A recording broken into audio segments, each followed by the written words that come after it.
In this video, you'll learn how to change your GoDaddy account password. We'll go through the process step by step so you can update your password confidently and keep your account secure. Make sure you're near a device you trust and have a new password in mind before you start. First, you'll need to sign in to your GoDaddy account and open the security settings. Begin by going to the GoDaddy website and logging in with your current credentials.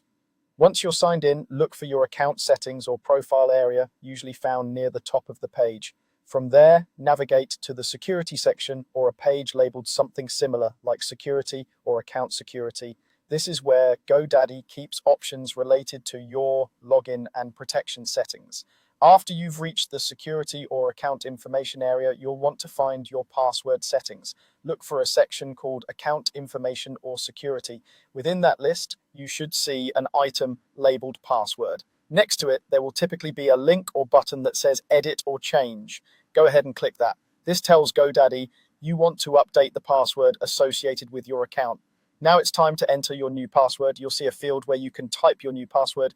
Choose something that's strong but still memorable for you. A good practice is to use a mix of upper and lower case letters, numbers and symbols, and avoid anything that's easy to guess, like simple words, names, or common dates. Type your new password carefully into the new password field.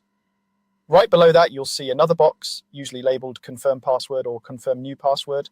In this field, you'll need to type the exact same password again.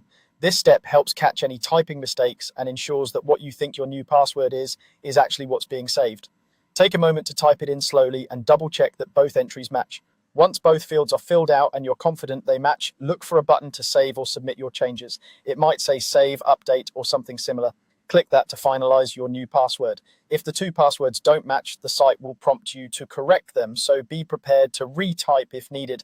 After saving, your GoDaddy account will now use this new password for future logins. It's a good idea to sign out, then immediately sign back in using the new password just to confirm everything is working properly. Also, remember to update your saved passwords in your browser or password manager so you don't get locked out later. That's all you need to do to change your GoDaddy account password. By keeping this information up to date and secure, you're taking an important step in protecting your online presence.